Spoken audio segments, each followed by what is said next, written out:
everyone. Hello and welcome to the good old-fashioned tasty Monday night stream on the MrWarrenHayes Show channel. I, of course, am Warren, and I am so glad to be here on this lovely evening to kick off another week of all sorts of things happening.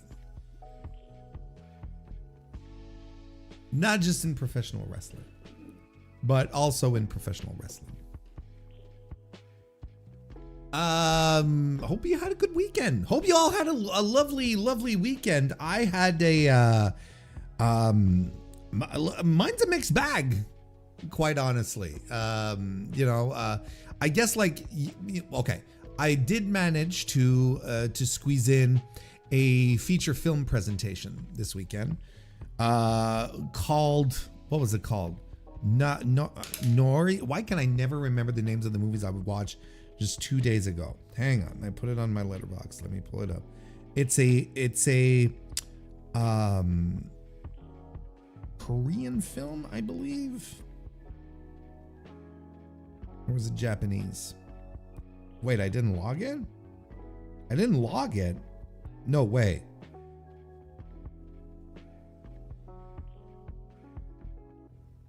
It was, oh fuck, Noari, I think. What was it called? Noari the Curse, something like that. I can't find it. I don't remember. It was something to that effect, and I ended up watching that one, and it was fine. It was good. I thought the last part of the final act really gave the movie a good crunch, but I don't know. I don't remember the name. It was something like Naori the Curse. Look, it's gonna bother me if I don't figure it out.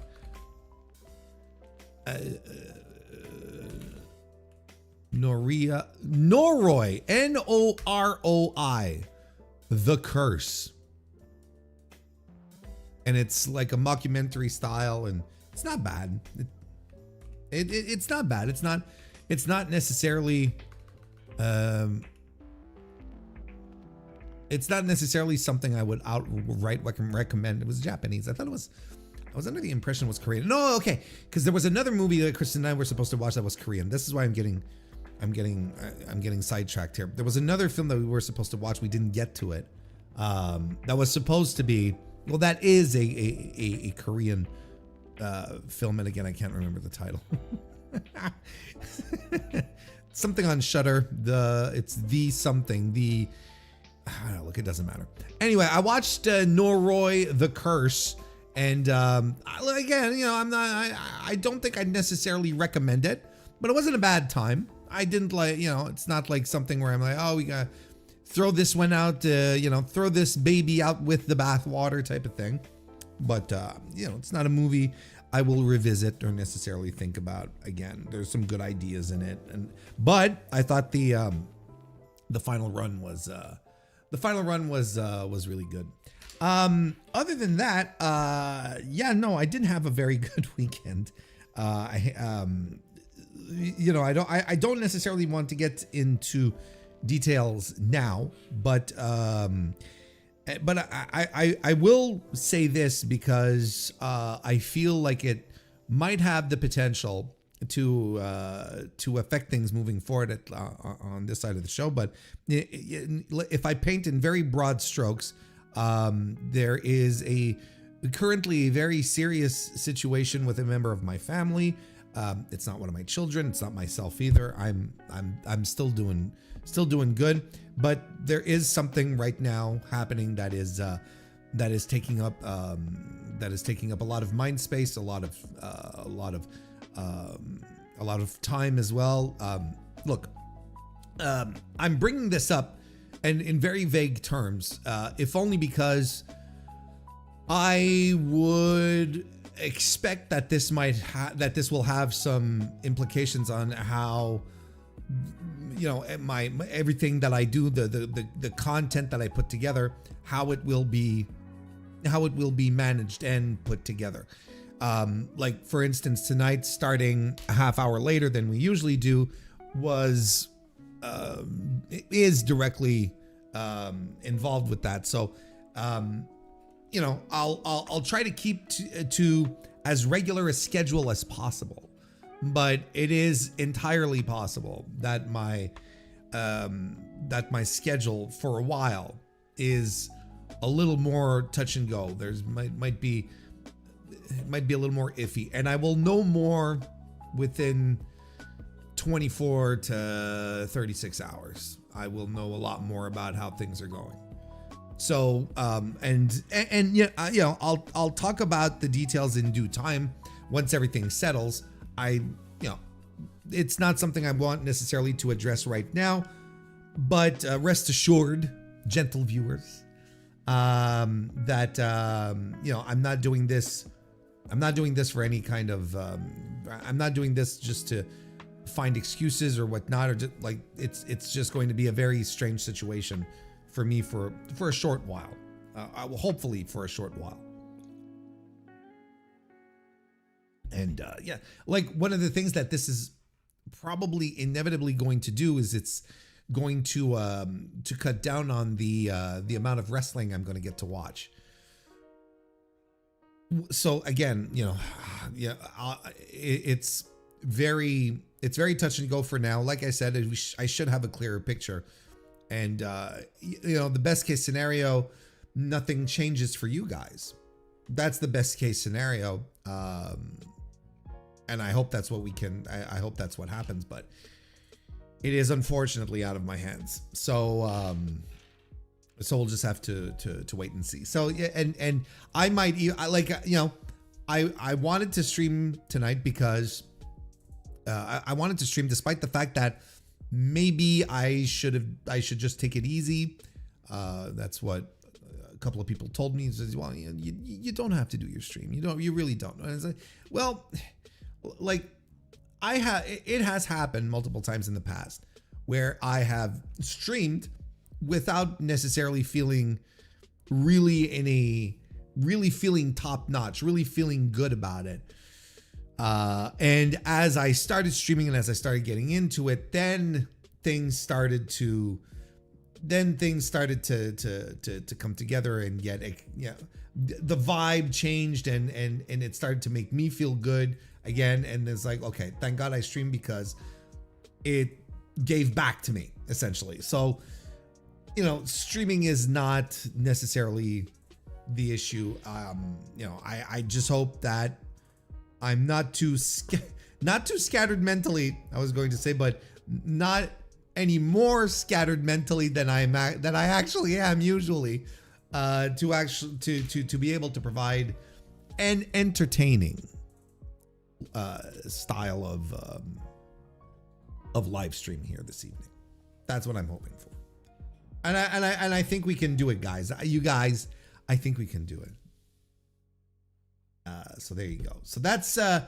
I apologize for the vagaries. I apologize for being very vague about it right now. But like I said, you know, there's some things that need to settle before we actually clamp down on some. What's the word I'm looking for? Statements, but it's not really that. Like, just like to give an overview of what's going on. So there we go. We do have a lovely lineup of wrestling related topics to discuss tonight. So do stick around. It will be nonetheless a good time, such as a good time for Kristen Ashley, who's joining us right now. Hello, Kristen. Welcome to the chat and welcome and hello. How are you? It is Kristen's birthday today. She is the birthday girl. Happy birthday, my dear. I've wished you a happy birthday multiple times today. And here we are again, me wishing you once more a happy birthday. But very publicly on the biggest public platform ever, youtube.com. It is nice to see you, darling. Who else is in here? DGMC, nice to see you. Welcome to the chat. 2000 WCW was underrated. I guess. If you feel like it's not getting the if you feel that it's not getting the dislikes that it should be getting, then yes, I would say it is underrated. DGMC is also a member of the Mr. Warren Hayes Show channel, and so is Kristen, right? The YouTube channel right here. And so is Meggie O'Cannon. Nice to see you, Meggie. Welcome to the chat. It's happened to me a couple of times that I've clicked on an Amazon sponsored ad thinking it was Mr. Warren Hayes because of the Corpo stock photograph. Every time I shake my head, shake my fist in the air and say, "Damn you, Mr. Warren Hayes." I'm glad I'm able to sort of, make something out of that, I guess. I'm enjoying the sequence of thumbnails that I've been using. I'm on a good vibe right now. I'm enjoying them. We'll see how long it lasts. But I'm enjoying it. Thank you for being here, Meggie. God, I'm so thirsty tonight. Silver Apocalypse, nice to see you, man. Welcome to the chat. Member of the channel on top of that. I hope you're doing well. Mike McCullough, nice to see you as well. Also member of the channel, is here and in the flesh. Happy birthday, Kristen. Happy birthday, Kristen. JD is here. How you doing? Welcome as well. Yeah, the gift I gave her is worth multiple hundreds of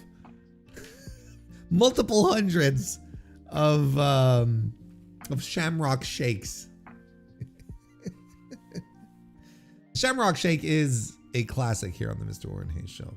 Also, here's the thing. This is how frazzled my mind is, and this might mean nothing for a bunch of you.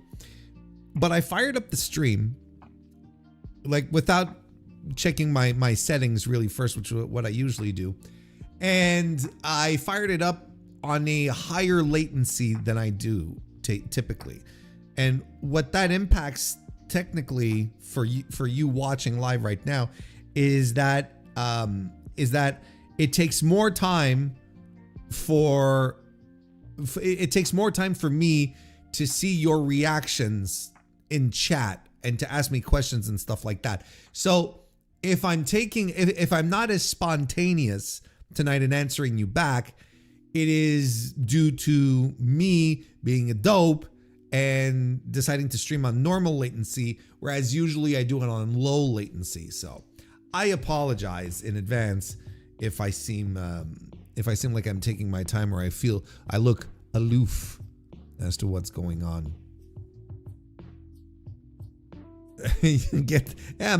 Mope by Bloodhound Gang that's an underrated song, I think. I really liked it years ago. It's been a while since I've heard it. I should listen to it again.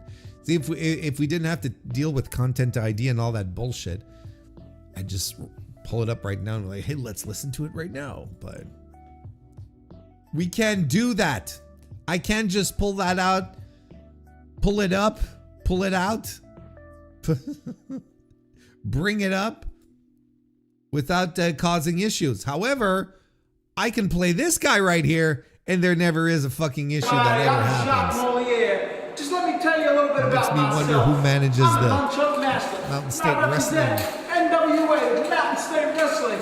Hoo-yah! The Mountain State Wrestling YouTube channel.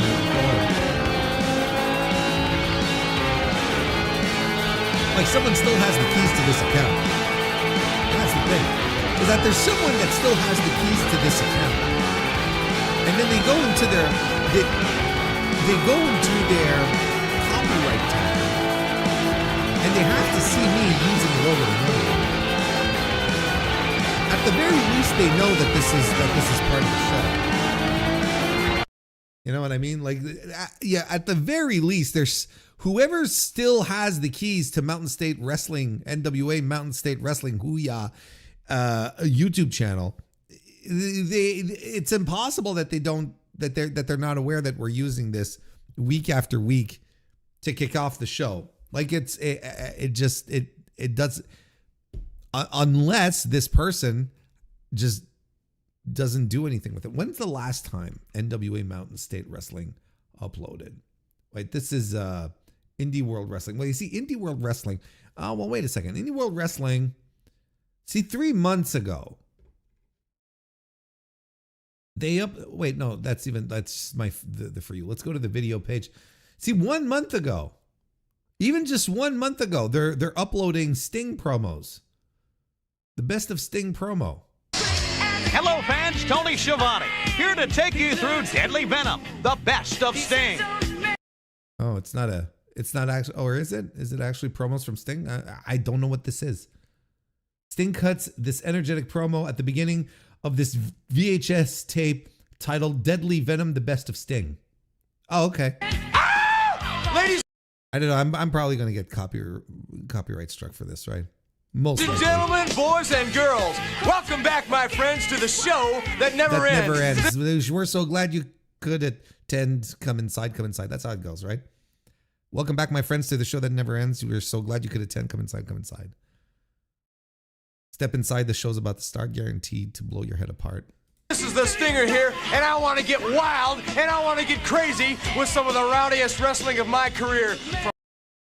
What's that sneer? What is this sneer that he does? Oh, that's a jump gap too. Look at this sneer. From Rick Rude. What a sneer. To Big Van Vader, to the blood and the guts of War Games. I've been through it all. The blood and the guts of War Games. That's pretty cool. But yeah, so Indie World Wrestling is still uploading. So they have to see that I'm using this. And Mountain State Wrestling, let's see. NWA Mountain State Wrestling. They have to come on, Indie World Wrestling. I guess they don't have necessarily a YouTube presence. It all seems to be through Indie World Wrestling, right? It seems like it. All right, it's fine. All right. Yeah, goddamn, look at that type 1991. Tremendous stuff. What was it? Was it his Billy Idol impersonation? Oh, that's a good call there. Silver Apocalypse. Maybe he was letting himself get inspired there for a second or two. Ladies and gentlemen, I present to you the docket. This is what we're going to be talking about tonight. Hey, thank you for being here. I appreciate you all. I just realized I didn't do my little spiels here. Leave a like on the stream if you don't mind. I would really, really appreciate that. It would make my heart sing. Lord knows it needs some singing right now. I need to hear its dulcet tones through the air. So I would appreciate it tremendously if you could do that. That'd be very, very nice of you. Subscribe if it's the first time that you're here. We would love to keep having you back as well. The usual rigmarole is out. The AEW Dynamite review releases on Thursdays, and we'll be back this Thursday as well. Situations permitting. And then the MrWarrenHayes show will also be released this Wednesday, and this is on your favorite podcast application or here on YouTube, wherever. So all that will be released. This weekend, I released a review of New Japan Pro Wrestling's Sakura Genesis 2026 show. So I took the time to sit down, watch it all, review it. My full thoughts on a very good show that happened in Tokyo, Japan this past weekend is entirely worth your while. I'd say all of these reviews, all these thoughts are available right now for members of the Mr. Warren Hayes Show channel. So if you hit the join button and you become a member, you will have early access to the review, which is always the case with my reviews. That's what's going to happen next week with my Dynasty review. It's going to be available in early access to members of the channel first and foremost, and then gets released to the plebeians everywhere. So, but in the meantime, right now, if you want to get into it, if you want to get into the Sakura Genesis review, become a member, join the channel. It will be my pleasure to enthrall and entertain you with my thoughts on the show. And Jesse Collins today released the results of his yearly annual. That's what yearly means, Warren. AEW fan survey, which he's been doing for a few years now, compiling a lot of great information directly to AEW fans. It was released today on voicesofwrestling.com. So whenever you get a chance, you should go check that out. There's a lot of really interesting information to glean through that. And it just so happens that I was privy to all the data before it was released because Jesse invited me onto the Gentleman's Wrestling podcast. I told you my mind would be frazzled today. The Gentleman's Wrestling podcast, where we discuss, break down the data, the analytics. We find and we chat about all the stuff that was discovered through this survey. I believe that the podcast will be released, if not tomorrow, I think it'll be released tomorrow, earlier or very soon this week. So keep an eye on that. Subscribe to Jesse's podcast to make sure that you do get my enchanting voice telling you why this data is really cool and interesting and is demonstrating some really, really interesting trends among AEW fans.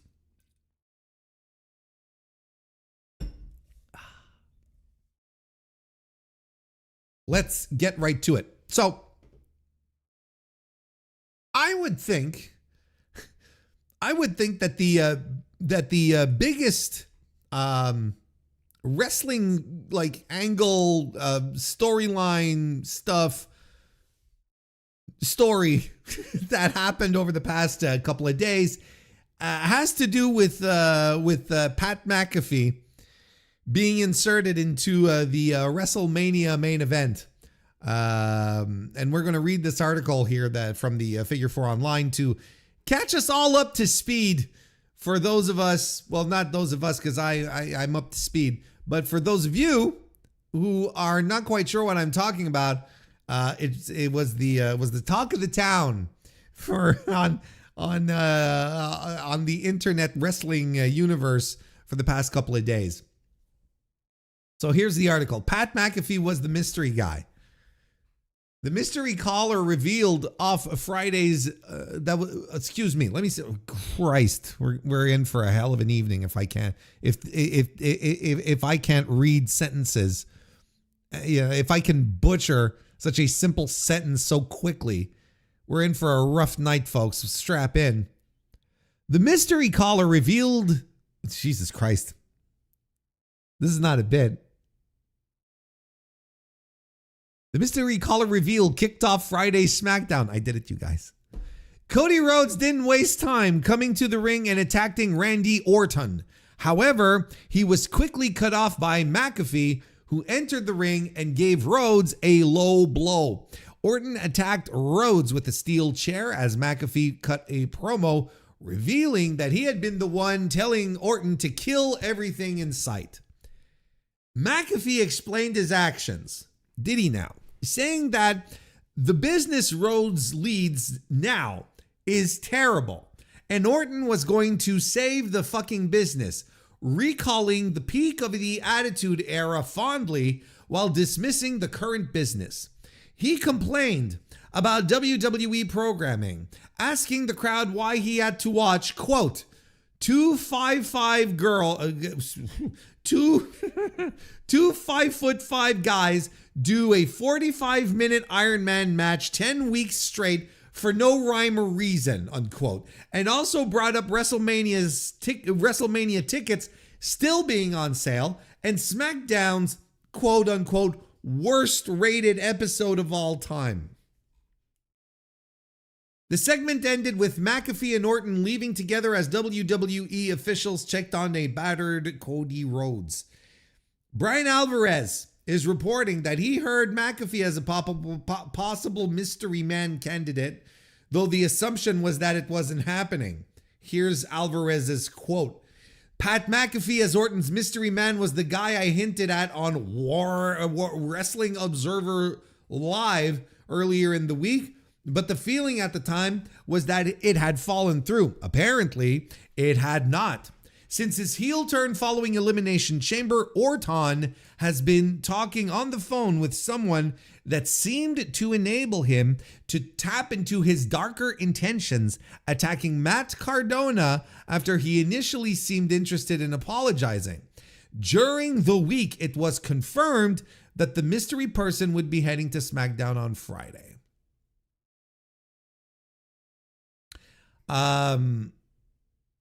Okay. Let's start with this. I mean, we have a sequence of events here to go through, but we are going to start. Let's start with the angle itself. There's extra news that happens, right? There's extra happenings and other stuff that happened that I will break down. I will talk about, but we need to focus on this first and foremost, I believed, and then we'll move from there. Rory Starks, nice to see you. Welcome to the chat. As you, Dr. Antox, good to see you. You call this an angle? I mean, what else am I supposed to call it just to make sure everyone understands what's going on? Anyway, an angle can be really, really bad too.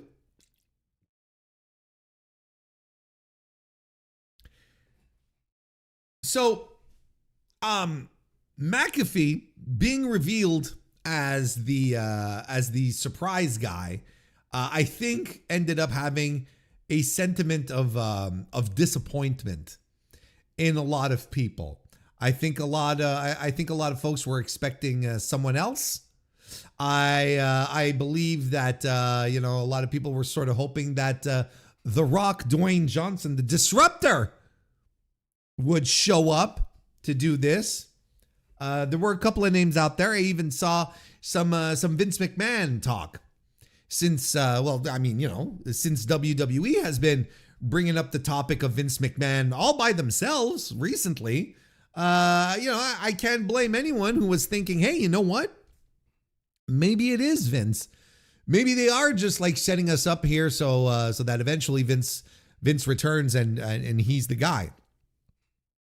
I think overall this was not well received by fans of the big WWE.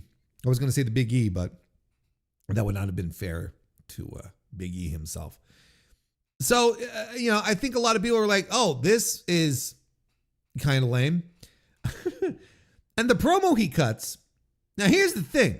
The promo that he cuts is absolutely awful. And I cannot believe that in 2026, this is the angle we're running. That this is the story that we have decided, when I say we, I mean WWE, have decided to put forward to get people interested for their WrestleMania show. The angle that we're doing here to get people to buy tickets for WrestleMania is essentially the show right now sucks and I'm going to make it better.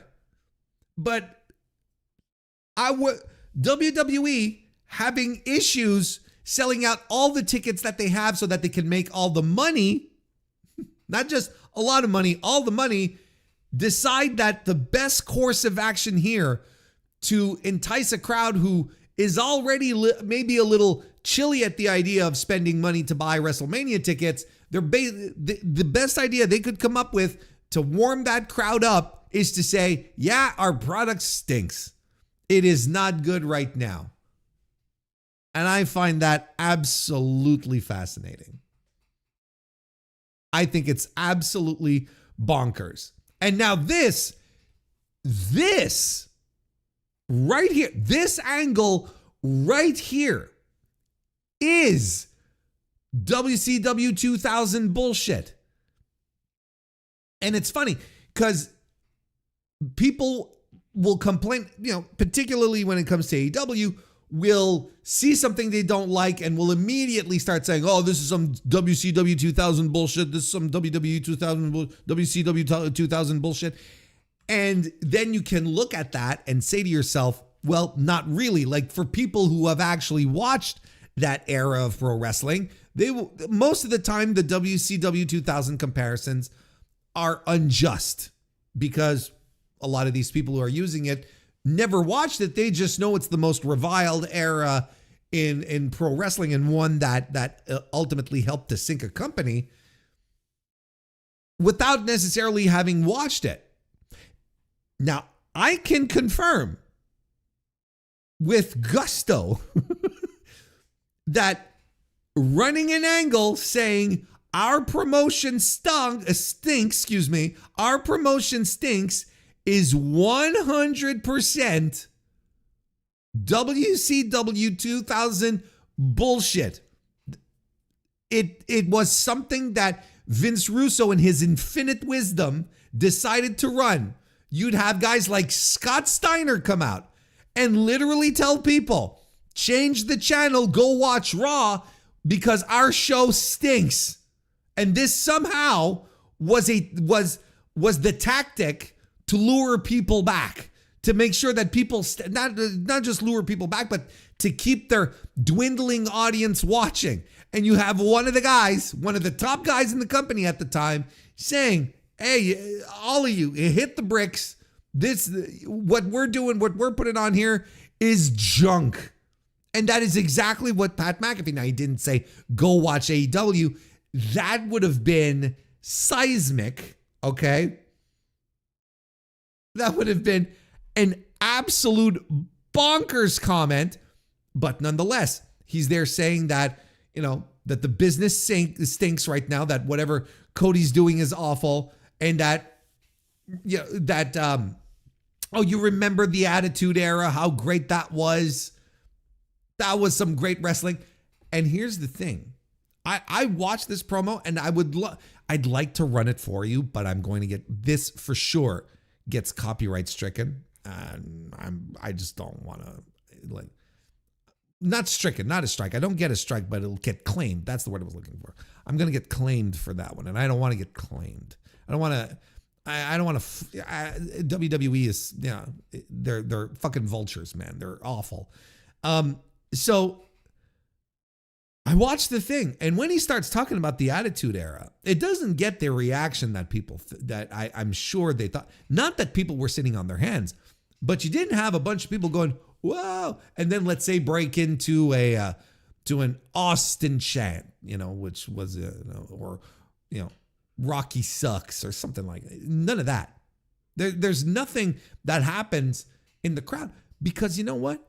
Most of their fans, most of WWE fans today did not watch the Attitude Era. They hear podcasters, they hear pundits, they hear, every fucking person under the sun who came up in that era say, oh yeah, the Attitude Era was the greatest wrestling era in all of professional wrestling. You just have to look at all the numerous, the hundreds upon hundreds of Attitude Era rewatch podcasts that exist out there. The ones that revisit the Attitude Era, hundreds upon hundreds of people who do that. So the narrative is there. So if anything, they react because they feel they have to, because they're like, yeah, awesome. Yes, that's correct. I was told that the Attitude Era was great. But these are all new fans. These people that are in that audience, they don't know jack about the Attitude Era. Most of them don't. The great majority of them don't.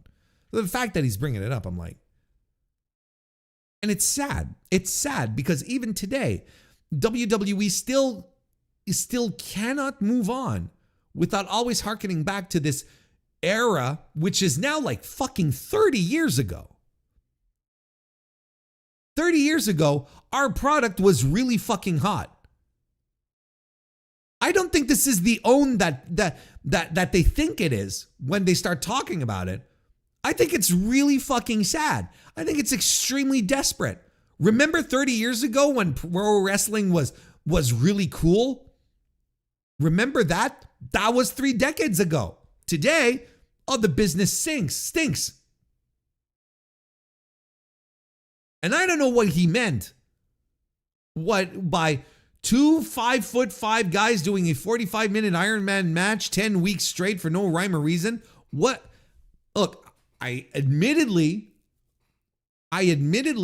do not watch WWE on a weekly basis, but I feel like if for 10 weeks straight, there were 2 guys doing 45-minute Iron Man matches every week, again, for 10 weeks straight, I would have heard about it. I'm pretty sure I would have heard about it. What is he talking about? Chat, and I know you might not know. This might just be complete bullshit. What is he talking about? Now, if he had said something like 2 5'5" guys doing a flippy-do gymnastic contest, then you're like, oh, okay, now I understand. And I know, so now I understand. Now I know what kind of crowd he's trying to appeal to, or at the very least mimic. And this might even be a shot at AEW. You know, that might even be it. So, you know, it's like, I have no idea what this meant. Oh, wait, chat might have an answer. That was a straight jab of Ilya Dragunov and Carmelo Hayes in the U.S. title. Were they doing Iron Man matches for weeks and weeks upon weeks? I swear I haven't heard of that. So they were doing they were doing an angle where they were just like they were super competitive with each other type of thing. They were doing Sasha Banks. They were doing a Sasha Banks, Charlotte Flair type of thing. Is that it? I don't understand. I don't understand what he's criticizing. And if there's one place that will not have 2 5'5" guys doing 45 Iron Man matches for weeks at a time, if there's one place that is not going to do that, it is WWE. And then he brings up the fact that there are still tickets on sale for WrestleMania, and that's, he doesn't understand, and that's the indictment, and I agree. Look, the thing is that I agree with him. He says, this is a consequence of a terrible product. Don't get me wrong. I'm not going to sit here and then say, I will tell you why Pat McAfee is wrong, because Obafemi is awesome. I'm not going to start breaking down why I think he's wrong. Au contraire, I think he's right. The problem is that this guy is on your television show where you're supposed to be convincing people to buy tickets because you want them to, because you're telling them that your product is good and that the things that you're doing on your wrestling show are good. And instead you're telling them, nah, tickets aren't selling because it's shit. Okay. This is a bizarre twist here. I do not understand what they're trying to do. This is WCW 2000 shit. This is Vince Russo shit. I swear to God, with the amount of surprise entrances and swerves for swerve's sake, I'm starting to think Paul Levesque has been looking at Vince Russo tapes instead of really leaning into what Vince would do. Vince would not allow his product, his promotion, to be besmirched by his talent in an angle. Not in this way, at the very least. Not in a way where you're exposing actual flaws. Not in this way. It's supposed to be a work shoot thing, I guess, right? Is this the thing? It's supposed to be like a little work shooty thing again. Hey, folks, How many times has a work shoot drawn money in the history of pro wrestling? Tell me. I'm going to give you a chance here to answer. How many times has a work shoot drawn money in professional wrestling? I'll tell you how many times. 0. 0 times out of hundreds.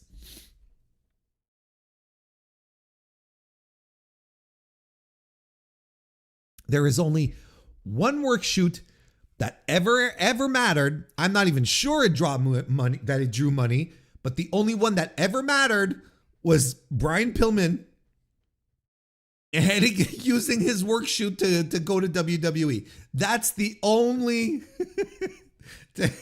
that's the only work shoot that has ever mattered.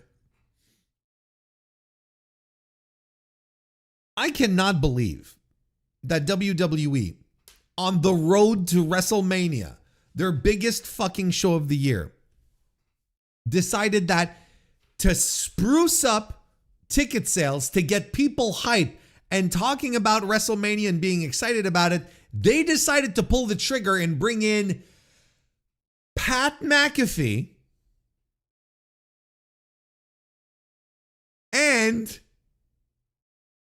allow him to tear into the product and say what everyone thinks out loud, that it stinks and it's not good, and this is why tickets aren't selling out. This is why WrestleMania is not sold out, because the product's not good. This is insane. It's insane behavior, people.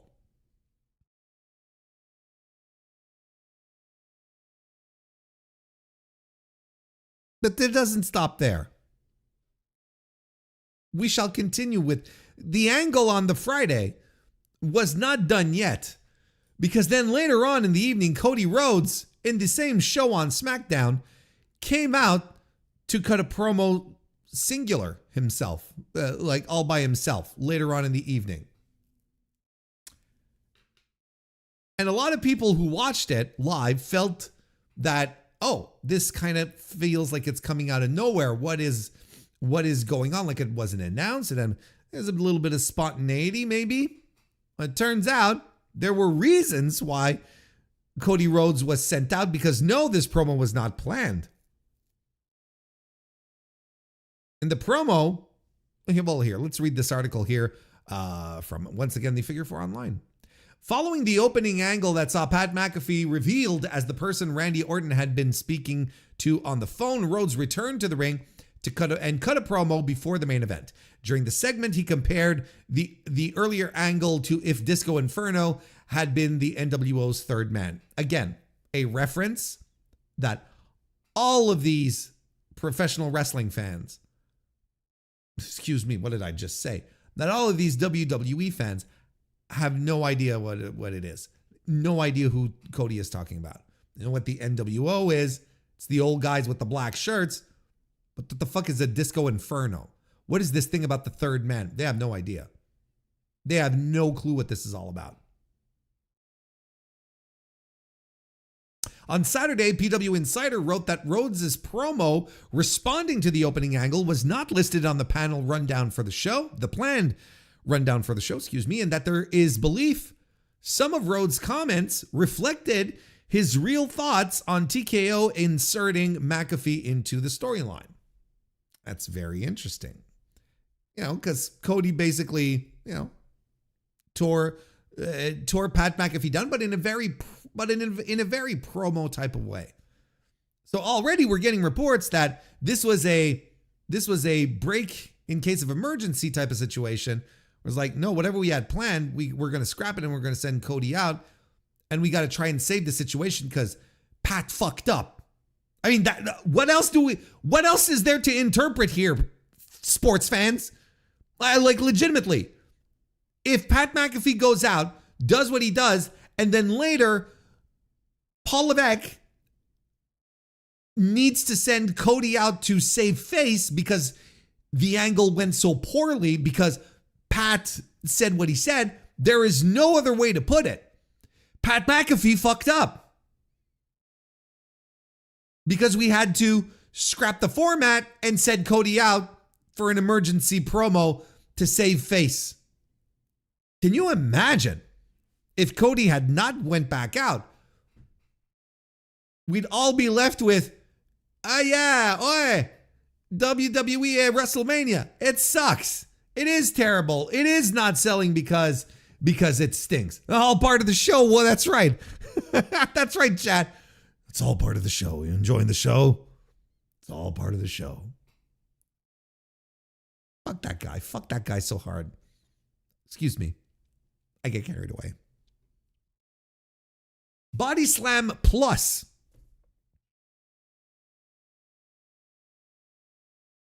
Don't you think that kind of sounds like, like some kind of medical supplement?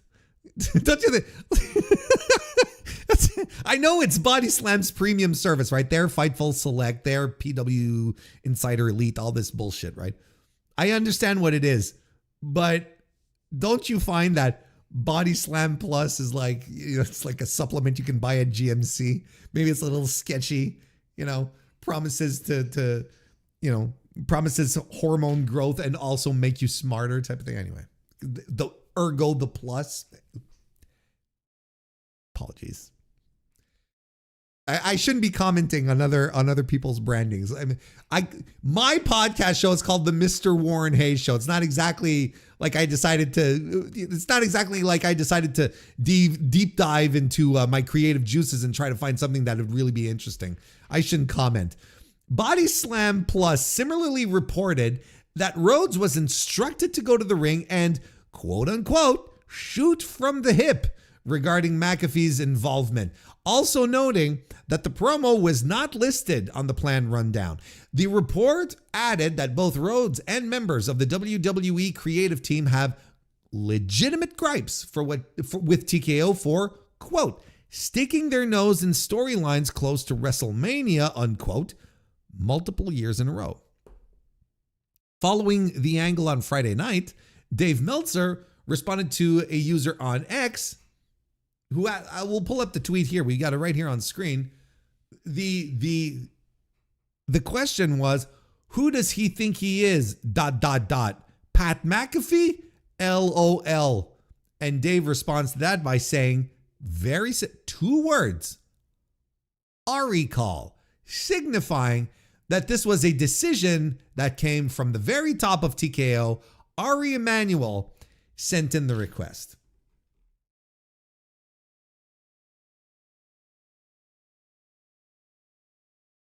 So, we're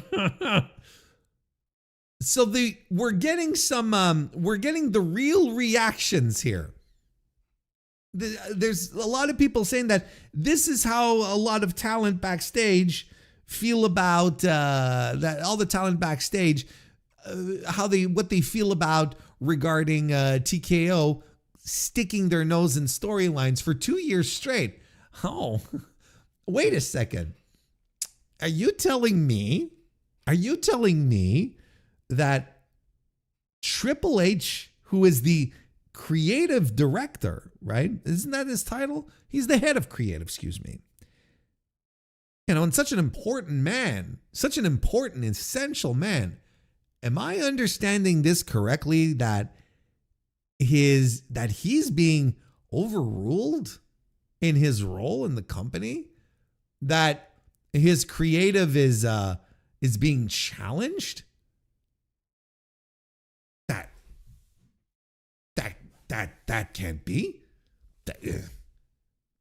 I've been told so many times over the years that, and by himself, that by Paul himself, that if WWE is as great as it is, it's because of all the work he puts in. Folks, he works 8 hours a day on WWE Creative. He told us this. 8 full hours a day. What? How can Ari Emanuel be so oblivious to the genius of Paul Levesque here? Feels that he has to step in and overrule whatever he's setting up.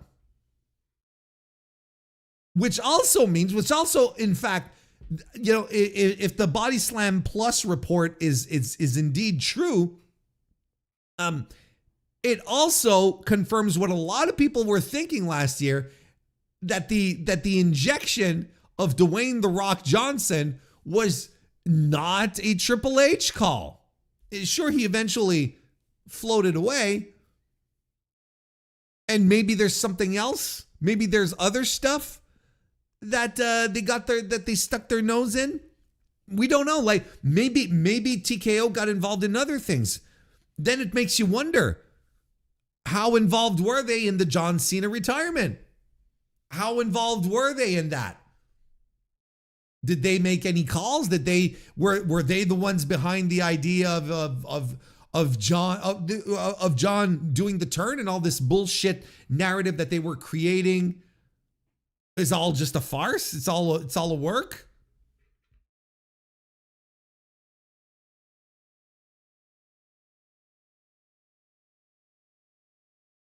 Now, I hate this situation. I'm going to tell you why I hate this situation. Because I am unfortunately going to be in a position, the very fucking unfortunate position, where I feel like I have to stick up for Paul Levesque.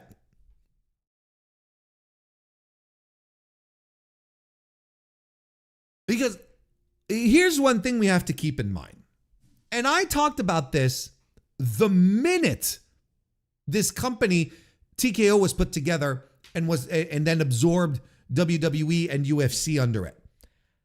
I kept telling everyone, and you can go back and watch the tape and whatnot, TKO is what we call a holding company. Their job is to purchase other companies so that their company, TKO, can get richer and richer and richer. And that's all that matters. And the day-to-day, the operational aspect of things, that's delegated to the schmucks working for them in the companies that they purchase. Because TKO's only reason to exist is not to create something. It's not to produce something. It's not to deliver a service. It's to acquire companies that do that in order to help boost them so that they can do more of what they do. And ergo, the returns, the revenue that's returned to them creates bigger value and more payouts, more money for their shareholders. That's essentially what a holding company is for.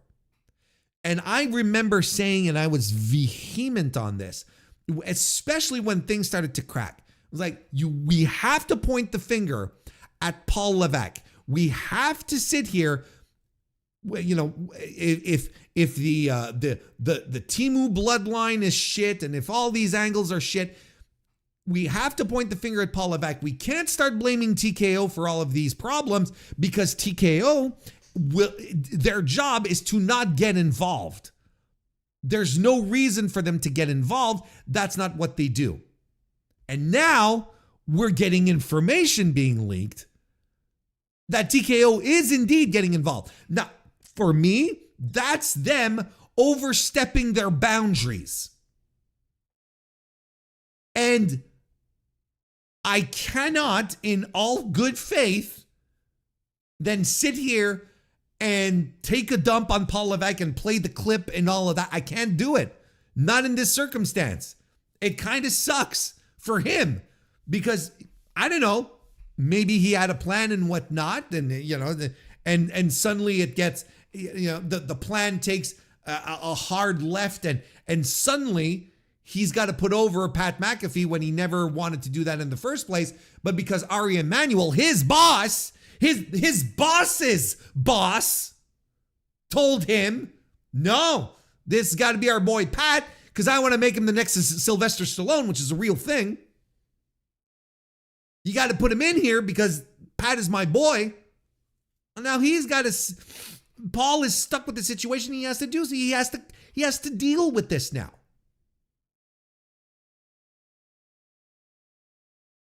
So it sucks because I can't blame Paul Levesque for this. I can't blame him for this specifically. But It's time to play the game. Time to play the game. I can tell you where I can blame Paul Levesque, though. I can blame Paul Levesque for forcing Ari Emanuel to get involved, because the creative that's leading to WrestleMania is under delivering. And that is entirely on him. That's where he, if anything, Paul Levesque is an architect of his own issues right now. I was going to say demise, but he's not, he's not gone yet. If anything, right? He created the situation for himself. If he's stuck with having to use Pat McAfee and it's pissing off his people backstage, his talent is upset that they have to deal with TKO sticking their nose in this. He only has himself to blame. If he was better at his job, this would not happen. Now, I'm fence-sitting here because both situations suck.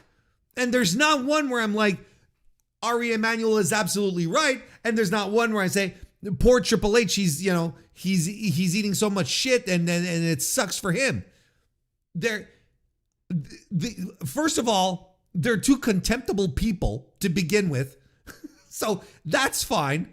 And Ari Emanuel, Ari Emanuel, who should not be getting involved into the operations, the day-to-day of one of his companies, that stinks. But Paul Levesque could have avoided this if he had done his job properly. If he had done his job properly, and they had already sold 45,000 tickets per night. Ari wouldn't have said a thing. Say, all right, Paul, go ahead and do your thing. If anything, this is a sign, another sign that Paul's luster is his luster is starting to tarnish. He's not exactly the golden boy anymore. The issue, whatever happens with Paul Levesque moving forward, because we'll see what happens post WrestleMania season. Maybe everything will stay exactly the same. Who knows? But ultimately, if Paul Levesque Ultimately, Paul Levesque has shown that not only is he creatively bankrupt, as we like to point out here on the podcast, not only is he creatively bankrupt, he is not the guy who is truly in control of the company. He's a guy that has positioned himself as the head of creative, knowing that he is in an injectable seat. He has tried to make himself indivisible from WWE. He has made himself the face of WWE by showing up, doing all the pressers and doing media and showing up on ESPN and putting himself on the WrestleMania posters, because for the longest time, for the past 3-4 years at this point, WWE was a hot commodity, so of course he wanted to take all the credit for it. But the thing is that now that he's made himself the face of the company and he is the man,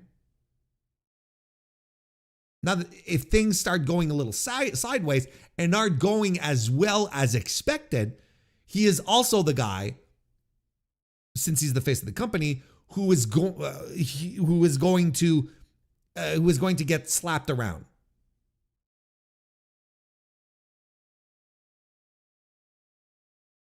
So that's the thing.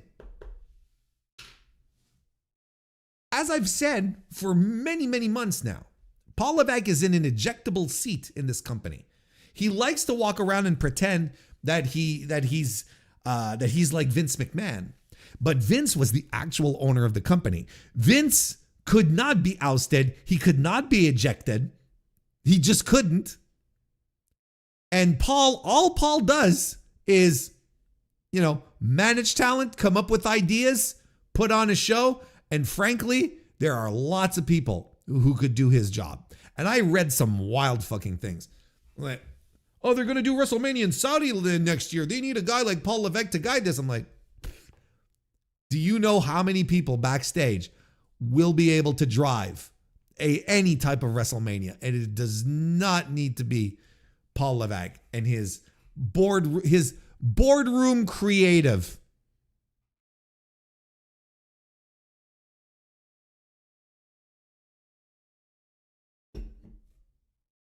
We're seeing more cracks here, folks, is what I'm trying to say. Not even done with this. There was a report that was put out that the Pat McAfee return was tied to corporate synergy. Sean Ross Sapp of Fightful Select reported that McAfee's return was an effort to boost interest in the show for corporate synergy between WWE and ESPN. Huh? Oh boy. The report further noted that there were several people who were not in favor of the direction of the "this place sucks" angle of the promo and felt that those rarely work in pro wrestling. Gee Willikers. Fightful Select, when they say rarely, it means never. Fightful Select also claims that the internal reaction to the return was mixed, and WWE was well aware of the online reaction. Some internally suggested that the reaction was heat, because of course. Others claimed that it was not the kind of heat the promotion needed. You think? Previously, WrestleVotes had reported that McAfee was set to return soon, although the former NFL punter denied those rumors.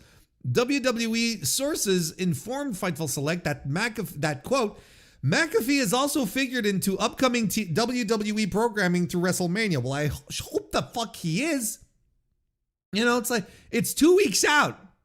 I hope he's figured into programming for the next 2 weeks. After McAfee's return, PW Insider reported that McAfee's comeback was an Ari Emanuel call. It was Dave, but all right. Emanuel has been very high on McAfee, as well as the entertainment space. This created the notion that Triple H was no longer leading the creative team. However, such is not the case. And the Hall of Famer is still leading the week-to-week creative and the vast majority on the program. Now, I find this quote interesting. The week-to-week creative. In a corporate structure, you'll have directors and you'll have managers. And the directors usually will sit down and they'll plot out like direction, right? That's what a director does.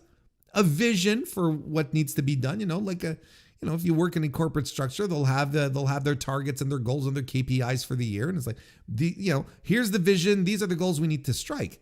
And then you have the managers underneath. What do the managers do? Well, they execute the plan using the staff, using the forces in the staff and the talents to execute it all. If you ask me, this quote here, week to week, that he's still leading the week to week creative in the vast majority of the program, that doesn't sound to me like he's really got a clamp down on, the big picture stuff. This sounds very managerial. It sounds very third rung. Let's, we'll keep it going. We'll see how this all turns out. Tee.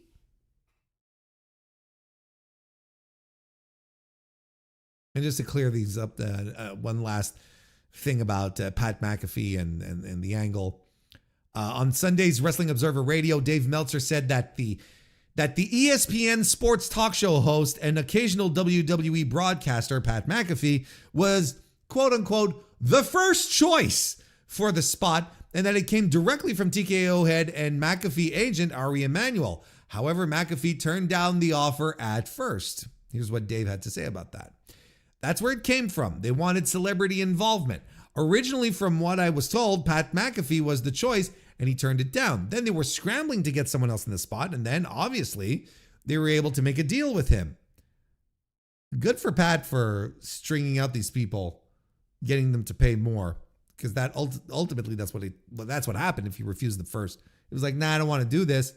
And then they go around and they start asking around, $10,000 say they called Bad Bunny. Bad Bunny turned them down. Remember those rumors when after the Super Bowl where it's like, oh, Bad Bunny will be back at WrestleMania. Remember those?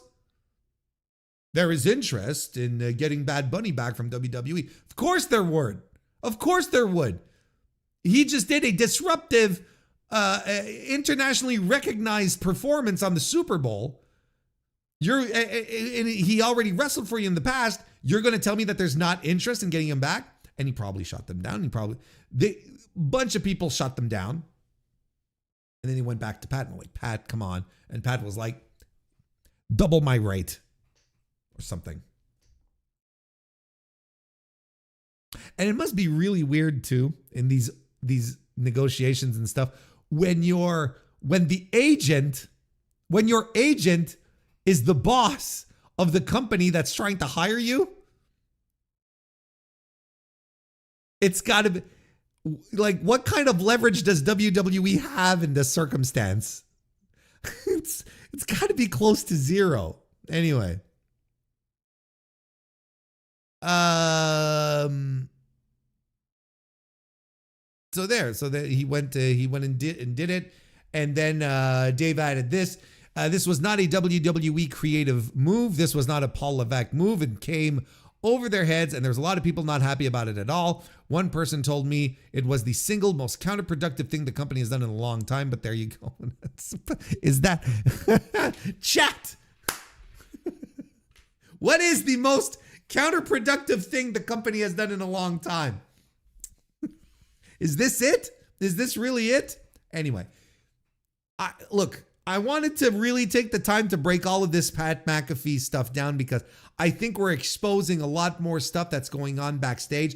The fact that it is being leaked to media, that Ari Emanuel was the guy who made the call, is indeed proof that there is irritation from people in WWE, because if everyone was happy, everyone would be shutting their fucking mouths and they wouldn't be saying a goddamn thing. But there are some people who are upset that called Mike Johnson, that called Dave, and whoever else, and said, nah, this came from Ari and I'm pissed off about it.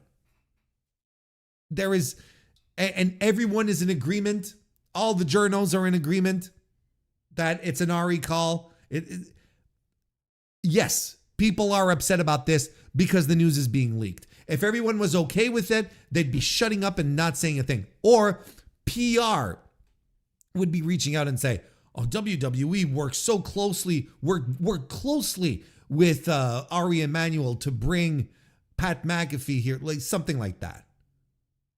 But this ain't it at all. This is not it at all. This is not a happy camper move. This is a very weird move by Emanuel. We've been talking about, we've made it a mission here on the show to expose Paul Levesque as a fraud.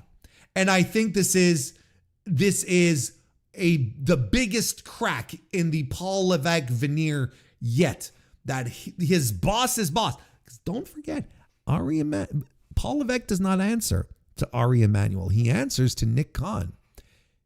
His boss's boss brought the hammer down and said, this is what we're doing.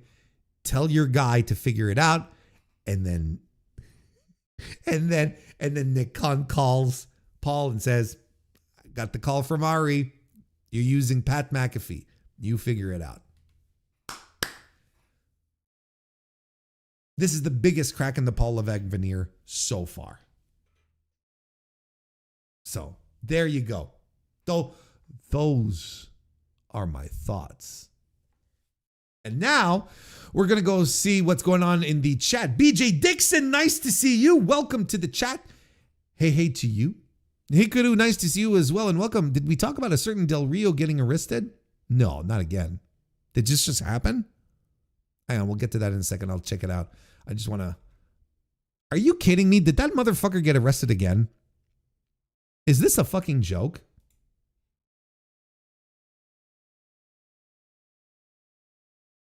Wait, I'm not in... Oh my God. Okay, we'll get to that in a second. I just saw a Cubs tweet. Okay. Oh my God. Oh my God. Travis, nice to see you. Welcome to the chat. Also, Travis happens to be the member of the MrWarrenHayes Show channel here. How long until WWE has an on-screen heel authority figure that represents TKO? No, you don't understand. These are good things. What TKO is doing is good. Because it's on TV. Fuck your mama, nice to see you and welcome. Want to know why WrestleMania isn't selling Warren? Cue the music. It's time to play the game. Ha ha ha. Ha ha ha. You know, sometimes I try to impersonate the guy, the clip that I use, and I just can't do it. I can't do it. I don't have the tremolo as he's singing. I don't have it. And there's like a high nasally inflection, not infection. Maybe there is an infection, but an inflection that I can't do it. I just can't.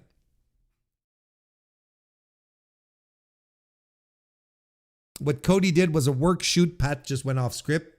Yeah, I think that's the general consensus. It all stinks. It all stinks. Johnny6967, nice to see you. Welcome to the chat. Just so happens to be another member of the MrWarrenHayes Show channel. All the members are here. Clap your hands. I will say Pat McAfee is the best thing to happen to this match. My algorithm is still anti-WWE, but it made it through. Is it the best thing? Now it's just going to be like, now this match is going to be people waiting for Pat McAfee to interfere. Randy Orton is going to get another run at the title, with the title, isn't he? Oh, this fucking company. I don't give a shit. I'm so glad I made the reasonable decision to just stop watching it. I really don't. Ari wants to make Pat the next Sylvester Stallone. That is correct. You know your feuds aren't worth shit that both your world champions, CM Punk and Cody Rhodes, are taking more shots at TKO than their opponents to babyface the company. Yeah, absolutely. That's a great observation. I'm absolutely correct, in fact.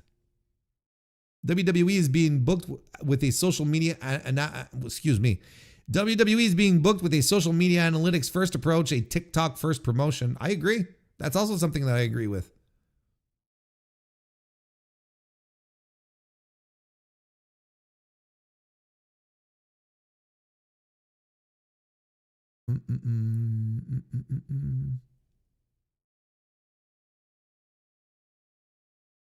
All right, let's go see. Let me pull up this. Oh, Jesus Christ, this fucking guy.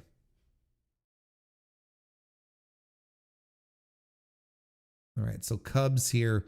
Cubs fan, Lucha Blog, right? Saying media outlets are reporting that Alberto Rodriguez, a.k.a. Alberto Del Rio, a.k.a. Alberto El Patron, has been arrested in his hometown of San Luis Potosi on a domestic violence charge against his spouse. Jesus fucking Christ, this guy. So this is breaking news.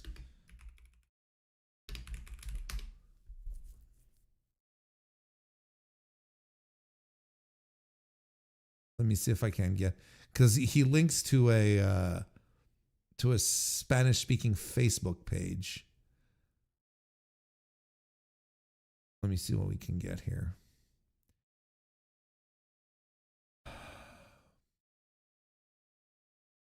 You can always You can always count on the aggregators, can't you? You can always count on the aggregators, but that's what we're going to use here. Mexican media outlets. Apologies if this is a little slapdash. This is literally breaking news. Mexican media outlets reporting Alberto Del Rio arrested for domestic violence. Former WWE star Alberto Del Rio, also known as El Patron, has been detained in San Luis Potosi. Potosi? Very gringo of me. Mexico, on suspicion of alleged family violence.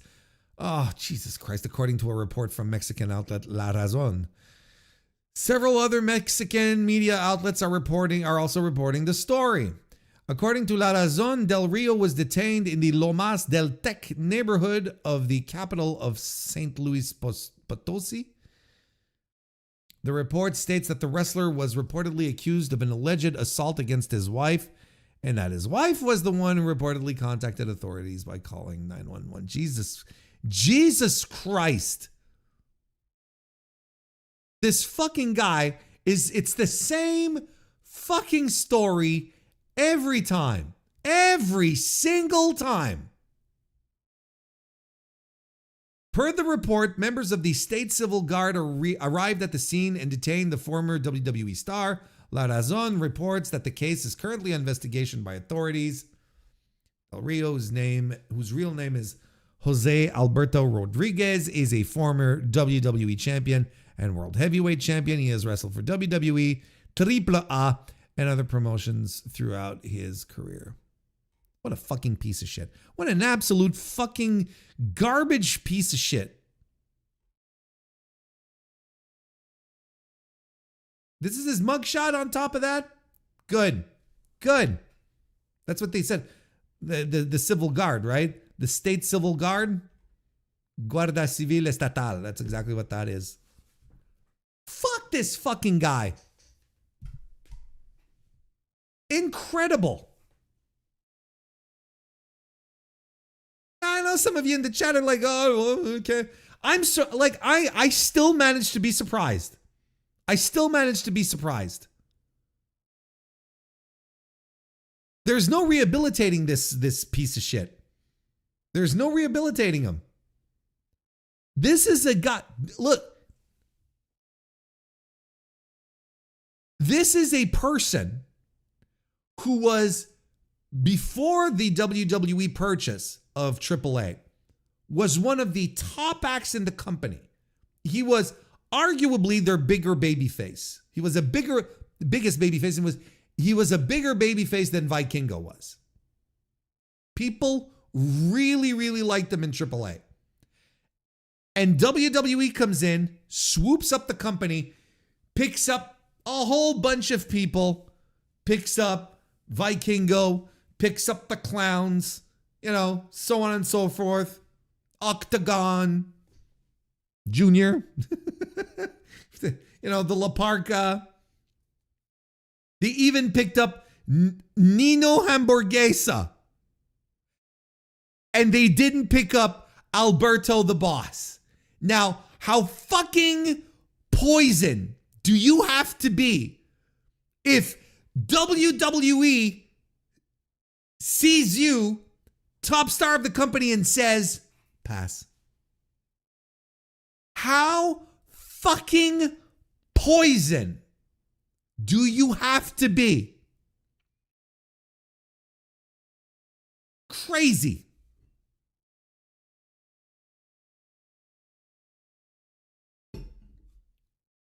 This fucking asshole.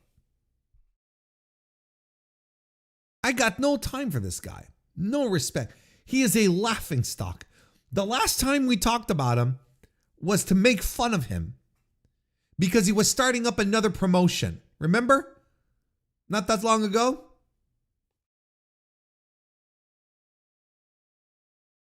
Whoops.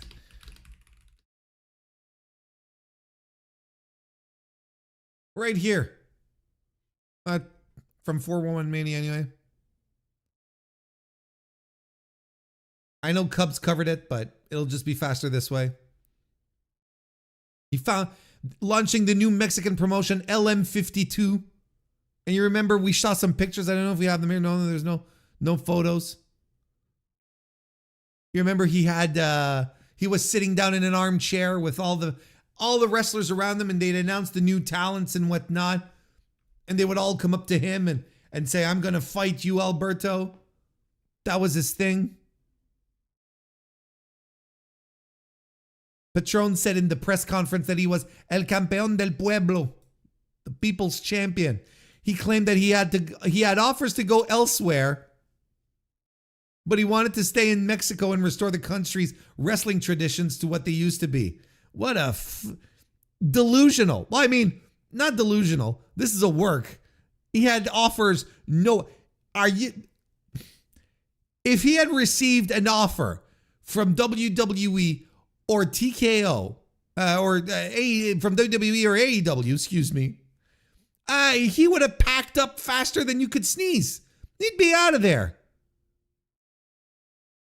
To hell with the Mexican traditions.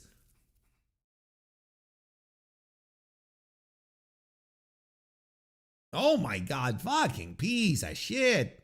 You guys. Oh my God.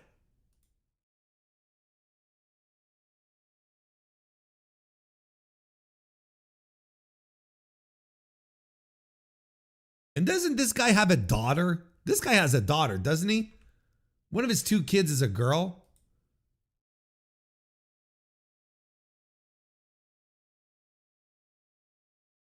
This is the kind of guy that you protect your daughters from, that you warn about. Anyway, I don't understand. Look, no self-reflection, no vision. Look, it doesn't matter. He's a piece of shit. A promotion named after a phone code. He might be opening a local microbrewery. Yeah. That's funny.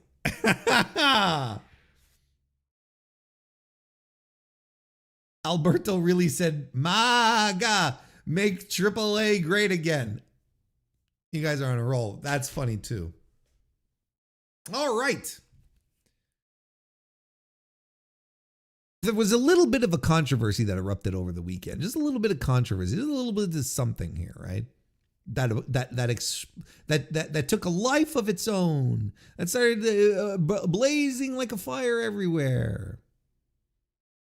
Because Mercedes Moné vacated the final title that she has because of budget issues regarding the promotion. Let's read the article off of the Figure 4 Online. Mercedes Moné wrote in her Money Mag that she had to vacate the APAC women's title due to issues with the promotion, saying that they were unable to fly her out to Malaysia to wrestle there and were not willing to work with other promotions in order to find a solution. And here's a quote here from the Money Mag. "While I was in London, I had to make a tough call. I sent the Malaysia Championship back. My team and I really tried to make things work. We put in the effort, had the conversations, and explored every option. But at the end of the day, they told us they didn't have the budget to fly me out and weren't open to working with other promotions," she wrote. "For me, that just didn't align with the vision, so I made the decision to vacate the title." With the vacancy, that was the quote. "With the vacancy, Moné is officially out of titles as the only one remaining. The Owen Hart Foundation tournament title is only defended annually." It's not a title. It's like a trophy. It should be a trophy. It's not a title. They just made the belts and it was never a belt. And it was never a belt. That was part of the heat, is that it's a belt that's never defended. So, and she was carrying it around as if it was, a title. That was part of the heat. Anyway. With the vacancy, Moné is officially out of titles and the only one. Oh, I just read that. Warren! At her peak, Moné had held 13 titles at once, including the TBS Championship, the CMLL Women's Championship, the Ring of Honor Women's Television Championship, and the Rev Pro Undisputed Women's championship. Isn't it undisputed British women's championship? I feel like there's a British missing there, among others. Her slide started at the end of last year, with the most prominent loss being to Willow Nightingale for the TBS title on the final AEW Dynamite of 2025. Monet took a break from AEW television following the loss, but resurfaced in March, dropping all of her titles, including recently losing the Winnipeg Pro Wrestling Women's title to Jody Threat.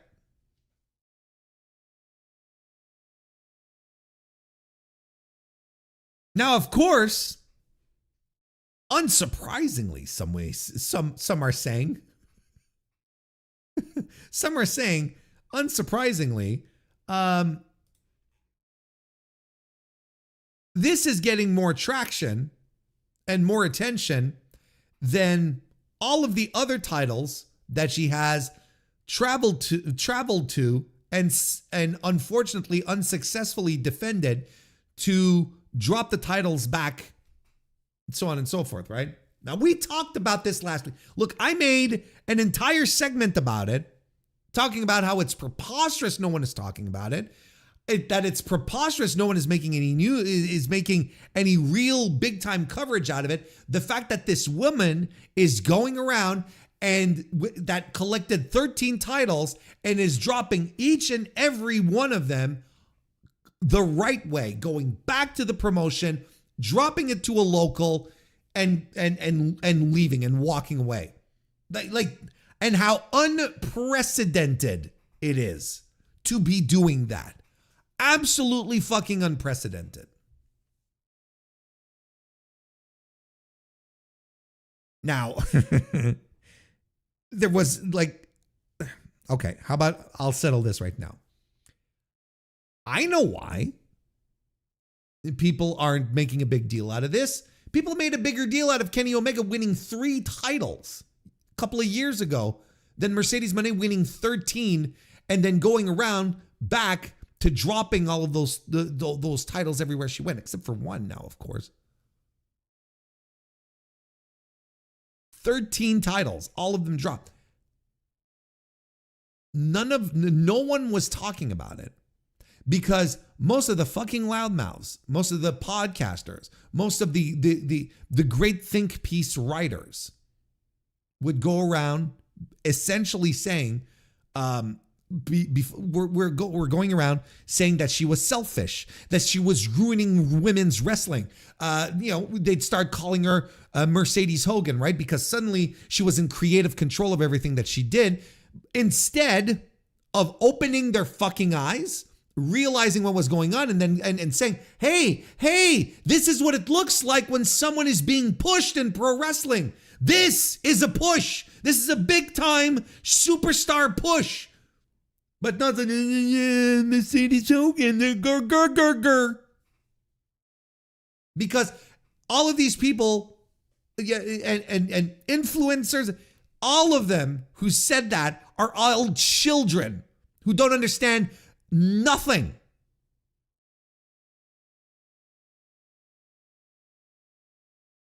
And yet that was the through line.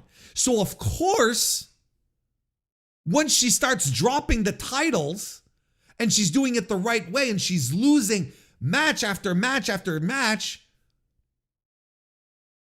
those Mercedes Hogan people, they aren't saying a single word. They're not suddenly going back and saying, oh yeah, she's ruining women's wrestling, etc., etc. They're shutting the fuck up, because if they were to say anything, they would either come off as complete imbeciles or hypocrites, or why not both? So they're not saying a single fucking word.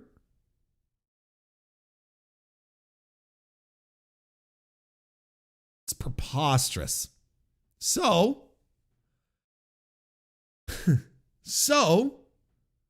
the issue that she has here is that they won't fly her out and whatnot, and that's unfortunate. That sucks. They don't have the money, they don't have the budget. That's what she says here in her Money Mag. And of course this blows up. This, however, blows up because then again, people can instantly start going, Oh, well, she has the money. Why doesn't she fly out there herself? Gar. You know how this goes. Don't forget, she did not fly out to Malaysia to win the APAC wrestling title. She won it at a House of Glory show. Was in November, right? Something like that. So, it sucks. Don't get me wrong. But at the same time, it's like, and no one wanted to like feature this match. No one wanted to add this to their, to their lineup. No one, not go back to House of Glory, nothing. Weird. But then, because this was getting traction, and because, people were upset, the promoter of APAC Wrestling put out a statement, and a lengthy one too. Shakat, I believe, is how you pronounce his name. I could be wrong, and it is not to be funny. I am not quite sure how to pronounce it. Shakat responded, made a post on social media where he clarified the situation and addressed the allegations. I don't know what allegations were being addressed, but I woke up on 3 hours of sleep to a flood. This is his statement, in case you're wondering what the fuck am I talking about. I woke up on 3 hours of sleep to a flood of texts, tags, and questions. So let me say this clearly. I have nothing but respect for Mercedes Moné. She is a global star in high demand, and I understand that her schedule and travel limitations are real. I do not blame her for this situation, and I appreciate the opportunity we had to work together. But the public narrative being pushed does not fully reflect what actually happened. We did try. We did explore working with other promotions because that was what was asked of us. I personally reached out, followed up, and tried to make multiple scenarios work. I also need to correct this clearly. I did not ask other promotions to fly my wrestler in for us. I guess these were things that were being thrown around. There's parts of this drama, let's call it what it is, that I didn't see go by. So I guess he was being accused of asking other promotions to pay for her travel, which is kind of weird, don't get me wrong, but we don't know what types of relationships that this guy might have. And besides, he's flat out denying it. I have the text and email receipts to back it up. And I am prepared. What are the receipts you have? What are the receipts you have if you didn't ask promotions to fly your wrestler in? Like, what is the receipt for something you didn't do? my empty sent folder. It's like, I am prepared to stand on that truth if necessary. I'm not trying to discredit what he's saying. It's just a funny line where it's like, I have receipts that I didn't send anyone any questions about using them to fly in Mercedes Moné. That's cuckoo bonkers. I have chosen not to post private communications lightly because I still believe in handling it business professionally, but I will protect my name when needed. For more context, I was even willing to go beyond our limits on my side. I openly said I would take on extra work and secure sponsors to try and bring Mercedes to Malaysia. That ultimately was not workable, which I understand. So we were pushed to explore solutions abroad instead. I would have genuinely loved to make something work with Arek in Poland and Hal in France. Both were respectful, professional, and tried to find real solutions. I appreciate both of them for that, but when we looked at the full picture, it simply did not make business sense financially for us. He also opened up about his interaction with Winnipeg Pro Wrestling. And again, this is something I don't know. Was there beef here? Was there a situation? I don't know what he felt. I don't know what he was responding to. Again, there's bits of this that aren't necessarily super relevant, but anyway, not super relevant, but also help paint the picture, as a character witness, I guess, So I'll just read the statement. I also want to address Winnipeg Pro Wrestling. Our interaction was minimal.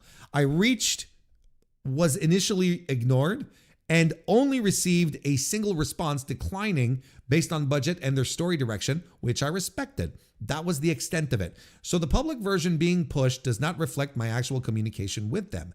Again, I have receipts for that. I am not here to tear anyone down or create more drama. He also shared a message for Monet and apologized to her for the trouble. To Mercedes, I sincerely apologize for any public discomfort this has caused. I still have respect for you, and I understand that you are likely speaking from what was communicated to you. So I guess the drama and why he felt he needed to respond was around the fact that Mercedes was getting heat because she was told, because basically she said, they don't have the money to fly me in. So, and that was probably just like the gist of it, right? Where it's like, because she has people working for her, and she said it herself she said it herself in her Money Mag that her team tried their best to make this happen, but it didn't work. So she trusts them. She's like, okay, why am I not going? Well, they don't have the money. Oh, that sucks. Okay, well, let's send it back type of thing, right?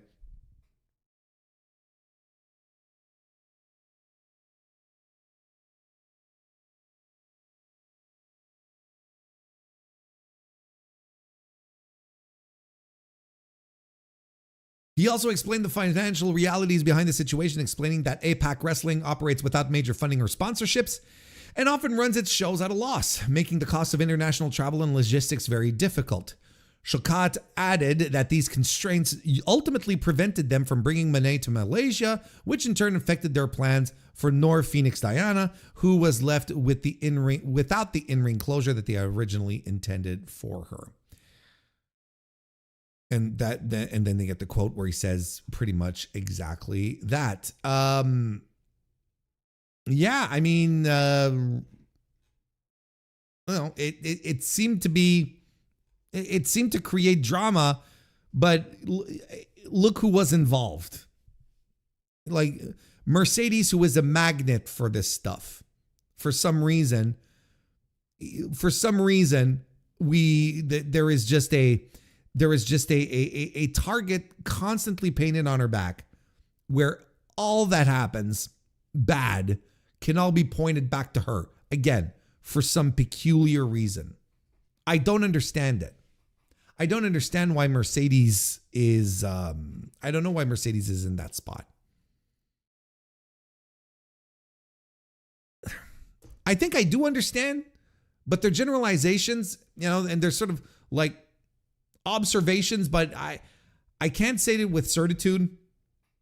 But I think it's a couple of reasons.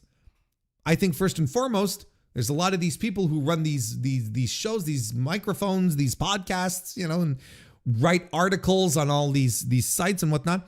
They're die-in-the-wool WWE fans, regardless of how they want to present themselves. They grew up with WWE, they watch WWE, they love WWE. So, maybe they're a little butthurt that Sasha Banks left. That could be one thing. And I'm finding it very difficult to find counter arguments to the misogyny allegations from all these people as well. I find it very hard to argue the opposite. I legitimately think if it was a dude who was doing this, it would be screamed at the top of the mountains. People would be excited about it. Like I said, we were all losing our minds 4 or 5 years ago when Kenny Omega was running around with 3 belts. And this woman got 13, working tiny promotions on top of that, doing an international indie grind. Not just indie grind, but And this is somehow, not covered. It is not expressed with reverence. We don't talk about it with awe and talking about how historic it is and whatnot. Why do you think I ended up writing an article on Voices of Wrestling, essentially parroting everything I talked about here on the podcast? Well, because I know not everyone listens to my podcast, and because I wanted to get that out more and more as much as possible. Get it out into the the vow readership, so that could at least stick into their minds.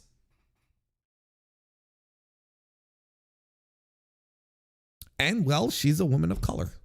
And I'm having trouble dismissing these arguments. I'm legitimately having trouble dismissing these arguments because they're all, these guys, these gals, like everyone who's not talking about it, everyone who didn't cover it properly are making the argument for me.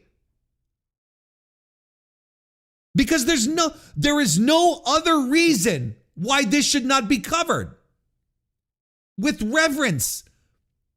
And we should not be talking about how unprecedented it is for a professional wrestler to go out and do things the right way instead of taking a cheap way out, a quick payday, conning people out of their money, which is historically what would happen. And instead, she's going around dropping all the titles, and unfortunately for one, with circumstances that seem rather unfortunate and quite clear to me.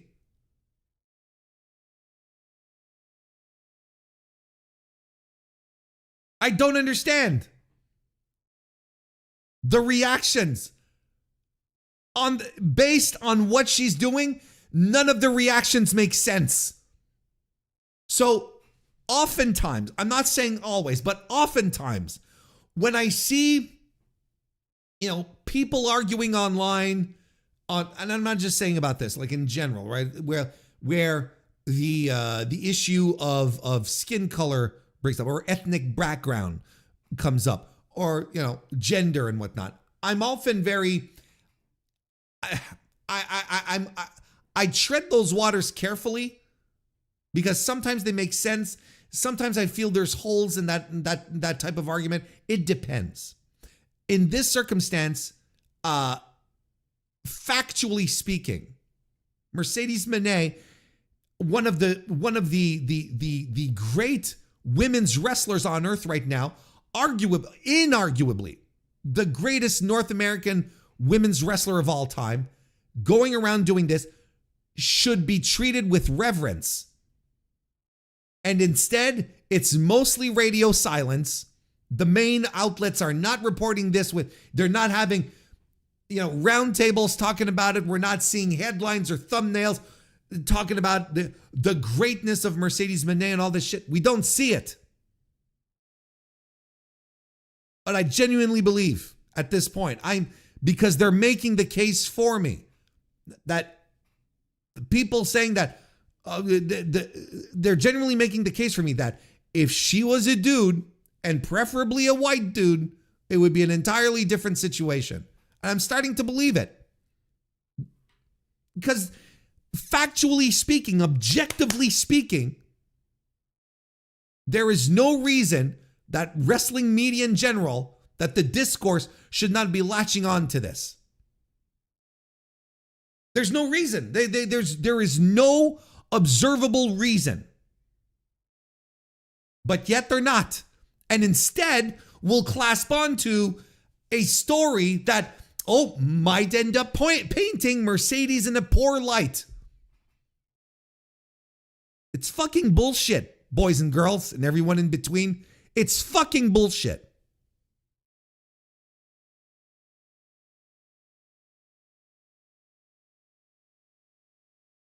I get worked up about it. I know I get weirdly worked up about it, as if I'm like I have some connection to Mercedes, like, she's like my cousin or something, but we're, no, we're not related. I don't know. No, I don't know her. I've never spoken to her in my life. I just get worked up about it because her run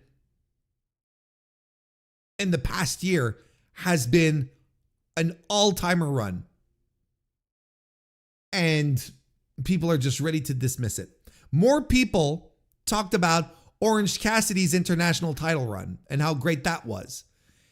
And he was basically wrestling just about anyone on Dynamite, but yet me too. We all said how great it was. But it's a mid-card title that he's defending against J-Brones and mid-card guys on AEW programming. But I have no issues calling it what it is, right? I have no issue saying that it was because it was an all-timer run. What the fuck are we doing here? And on top of that, Mercedes is a all-time wrestler. She is great.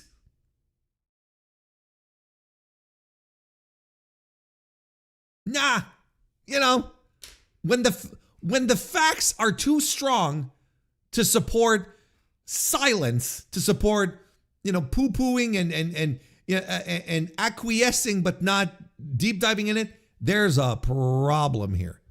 There's a legitimate problem. And it goes beyond pro wrestling. And there's it gets a little ugly, if you ask me. Otherwise, prove me wrong. I'm completely open. Prove me wrong. It's just like in my thought process, this is where I'm at. It's the only thing that starts making sense. It's, you know, racists and incels. If you want to boil it down, that's essentially what it is at this point. And it's not as if pro wrestling discourse is immune to those categories of lovely human beings. Snoop Dogg Warren, yeah.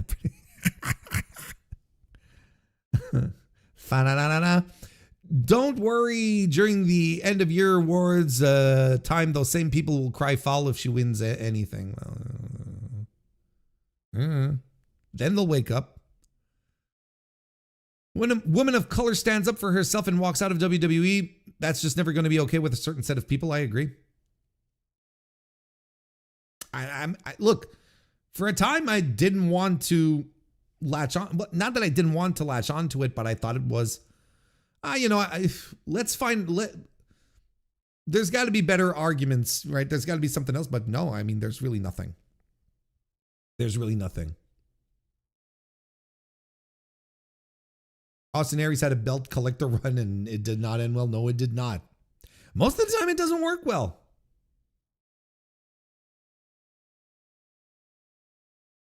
Isn't Nor Phoenix on a WWE ID deal now? I wonder if that has anything to do with it. No, I think she went to a tryout. Or was she? Look, there has been. Well, let's take a look together just to make sure, because I know they have been. There has been a lot of people getting WWE ID stuff, but I don't know if she has.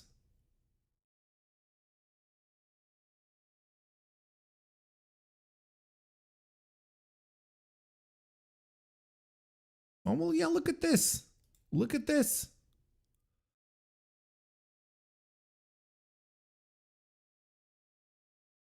Becomes first WWE number one contender. No, she okay. First, no, sorry. This is when she fought, was it Laney Luck? No, Zeta Steel. Okay, there you go.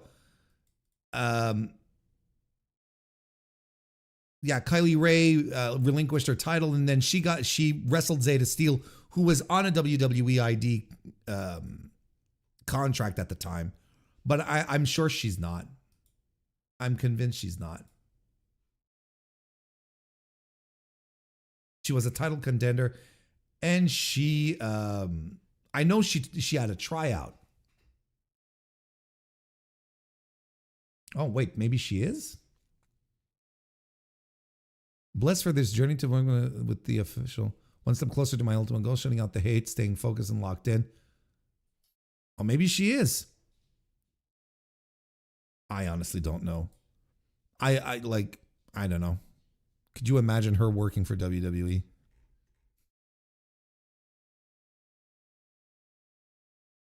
I don't know. I don't find it's necessarily clear. But no, ultimately, to answer your question, no, I don't think that was an issue. Because her match against Mercedes at House of Glory happened in November. So I don't think that was an issue. I thought the ID might have been an issue, but I don't think so.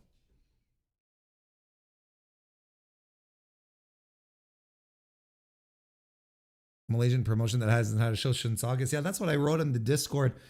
And as I researched this a little bit, I saw that Cage Match was actually behind.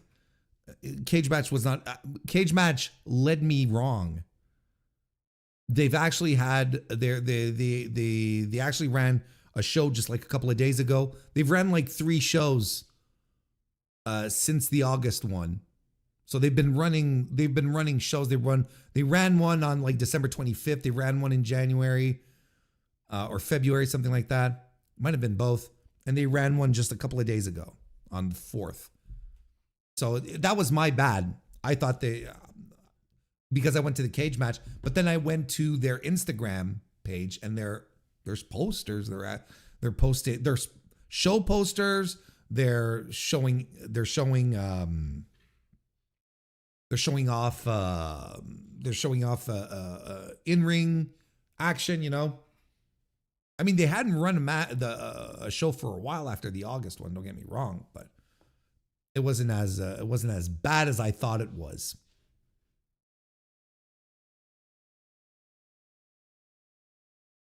Yeah, if this had been Rhea Ripley, it would have been epic cinema. I agree.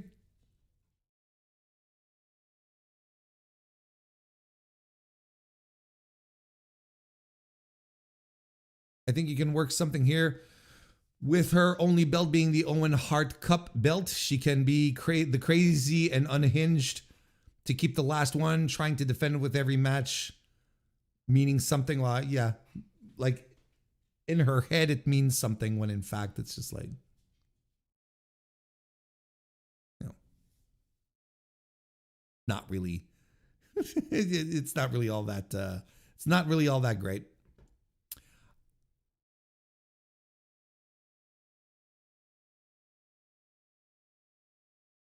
Cage Match has a 9.03 for Stand and Deliver. Really?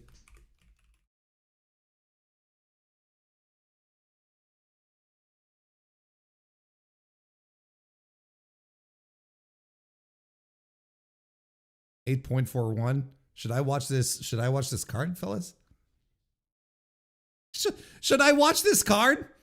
8.41? That sounds like a pretty banger show.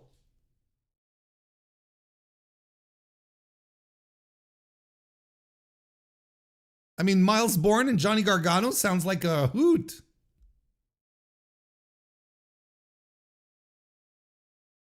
Tatum Paxley versus Blake Monroe must have been a hoot. And a 4-way for the NXT Championship that is not won by Ricky Saints. That is won by the new liver man, Tony D'Angelo. I mean, yeah, sure. That sounds right up my alley.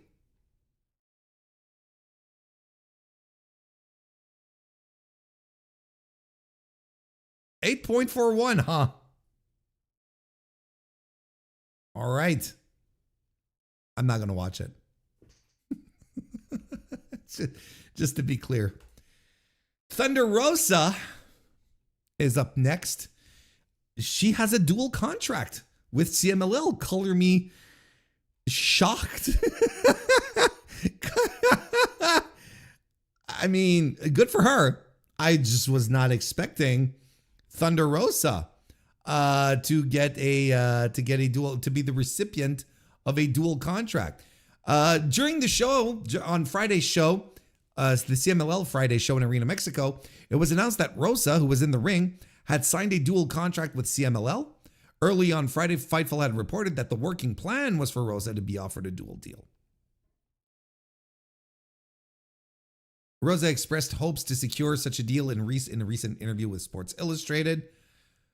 And this was her quote, "Really, you gonna ask me that question? Of course I'm interested in something like that. It's a big deal. It is such a big deal. And it's such an honor when they recognize you to be somebody, to be part of their organization. Absolutely, it would be an honor." What a great quote. Yeah, and I saw the segment. I've started watching Friday's CMLL show by bit, a little bit here, a little bit there. And it was a very weird segment where she basically called out Salvatore Ludviroth and was like, hey, come out here and offer me, come on out here and offer me a contract. I'm like, okay. I mean, good for her. I know she clearly wants to wrestle more. She clearly is not, all that valued in AEW, right? Like, she's not on the island. How about that? She's not on the island right now. So, she probably went to Tony and was like, well, listen, why can't I work, CMLL more and make a little more money so that, I can stop, promoting MLMs on my Instagram feed. And it worked out for her, and that's legitimately good for her. And honestly, if she ends up wrestling more in Mexico, in the women's division there, that's a huge get for the women's division. I think Thunder Rosa is a good wrestler, and I think she will help raise the stocks of all the other wrestlers in the women's division in CMLL, which, very uneven. So we'll see how it goes, but good for her. I'm sure she was indeed very happy to get the news. And finally, one last bit, a little suckier to end things. We've got injury news coming out here. First acknowledged on this past Saturday's Collision, Fightful Selected reported some updates on both Kyle Fletcher and Private Party, who are expected to, Mark Quinn of Private Party, who are expected to miss significant time due to injury. Fletcher, the reigning TNT champion, is said to have sustained a meniscus injury in addition to other undisclosed, quote-unquote, additional injuries that are expected to keep him out of action for a while. He appeared to sustain the meniscus injury in his March 28 tag team match that saw he and Mark Davis defeat the Rascals. Really fun match, by the way. But it's unclear if the other injuries are linked to that.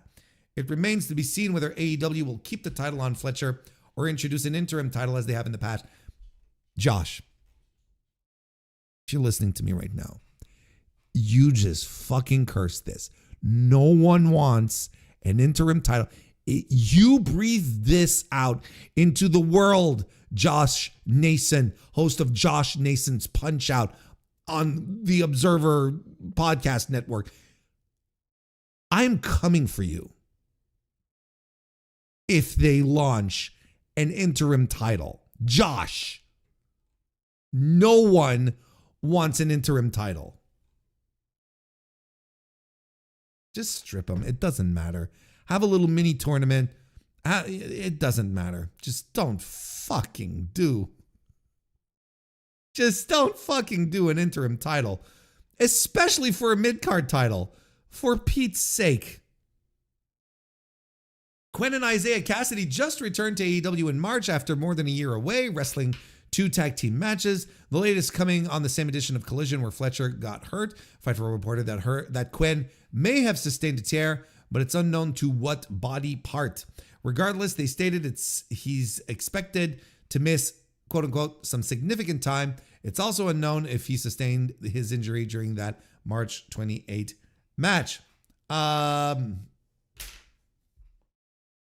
So yeah, this sucks for both guys. This sucks for both guys. I hope, I hope both of them get back on their feet really, really quickly and get back.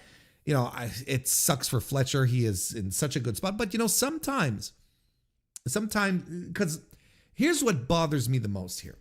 I'll tell you what bothers me the most, and it's going to sound weird because it doesn't directly involve.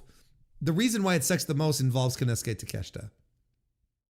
Because it's clear that Kyle Fletcher was the cornerstone of that feud escalating between Okada and Soup. And the idea here, I'm sure, was like Fletcher was going to choose his side, and all signs pointed to Takeshita leaving the Don Callis family, right? And I was just talking about it on my review not that long ago for my review for Sakura Genesis, where I'm like, 3 promotions have signed Konosuke Takeshita under contract. He's a triple contract holder, right? AEW, New Japan, DDT. And in none of those promotions is he like pushed. Like it's like, okay, this is our guy, let's go. Out of the 3 he's signed in, it doesn't happen. And now, coming off of Revolution, where a lot of folks thought he should have won, and heading into this ongoing interminable angle with Kazuchika Okada, you kind of felt like the friendship with Kyle Fletcher would be the determining factor here. But it's just like, it's still in suspense. It's in suspension. It's just hanging there. And I'm just rubbing my head and going, oh, poor Takeshita. Jesus Christ. Another thing that is going to, that has the potential to sidetrack a push. I am completely baffled with how all of this is going for him. Hopefully they can pivot and find something else to do. But Tony Khan, at the same time, also has a history of sticking to the plan no matter what. And sometimes that's a good thing, but a lot of times it's not. So, fingers crossed, but Jesus Christ.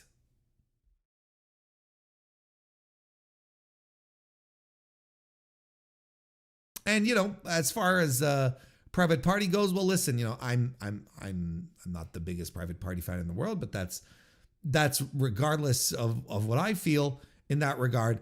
The guys just came back. They were given some time off. They come back. They're doing their thing.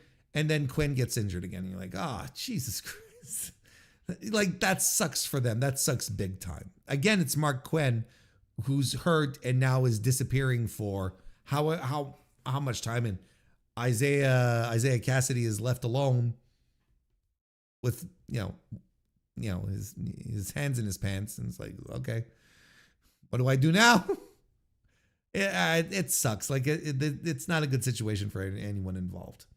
So yeah, hopefully this all gets set up and fixed, for them really, really soon. Well, set up, I mean, they gets healed up, not set up, healed up soon, and that they can get back on track. But they seem to be saying that he'll be gone for a while. Ay caramba. Ay caramba. There you go. That's where we're at right now. So best of luck to both lovely gentlemen. Hope they get it back on their feet soon. I say both lovely gentlemen as if I know them. Couldn't tell you. The most anyone can hope for, the more anyone can hope for is international champion Takeshita. World title field is crowded. It's not a question of world titles. It's a question of do something with him that is, interesting and that you can sink your teeth into. This weekend, he wrestled his third time limit draw of the year 3 times against Shota Umino. They had a pretty good match. It wasn't, a very good match, I should say. Didn't blow the house down, but I thought it was very good. And now he's going to be defending the TV title against Chase Owens. I don't give a shit. Just have him do things that are on his level, because this is Chase Owens is below him. And this pussyfooting that they're doing in AEW with him is preposterous. He should have beaten Mox. He really should have beaten Mox. Like, they're not. It's looking as if the Continental Crown won't even be a factor in the feud with Will Ospreay. So who cares? Jesus Christ.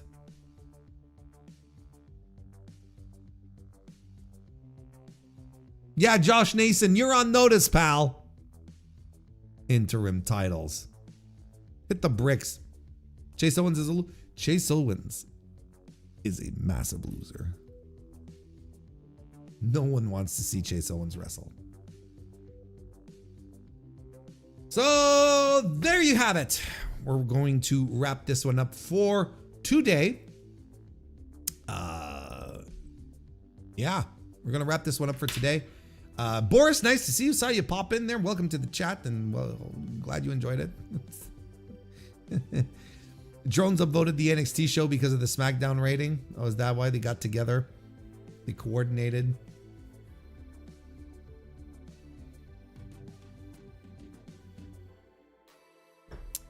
I'm not watching it. So don't worry, I'm not gonna get suckered in. I've heard reviews. It's fine. I'm not watching it. So as I said at the start of the show, please bear with me over the next few days if the schedule is a little weird, things bounce around a little bit. There's some pretty high level important stuff happening in the personal sphere that I'll be as open as I can once the dust settles and whatnot. It's again, just to be very, very clear, it's not my health. I'm fine. It's not my kids either. It's not Juno. She's fine. But there's stuff happening with a very close family member that will have an impact on the amount of time that I have on my hands, period. So at the very least, I will be I won't be watching as much wrestling and so on. I'm going to try to at least stick to the basics here, stick to the essentials, the Dynamite review, the Mr. Warren Hayes show, but maybe things will be bounced around. Maybe, I don't know. I like tonight we started a half hour later because of today, because of stuff that happened today. So just bear with me for a little bit, and hopefully the situation becomes clearer, and most importantly becomes clear with good news. So that being said, I hope you all have a lovely rest of your week. Thank you so much for being here tonight. Thank you. Good job. Thank you. Thank you for saying what I did tonight was a good job. I appreciate it. Yes. Have a good night, everyone. As Silver Apocalypse has said, have a great rest of your week. If everything goes well, we should see each other again on Thursday. So until then, be safe. Have fun. I'll see you next time.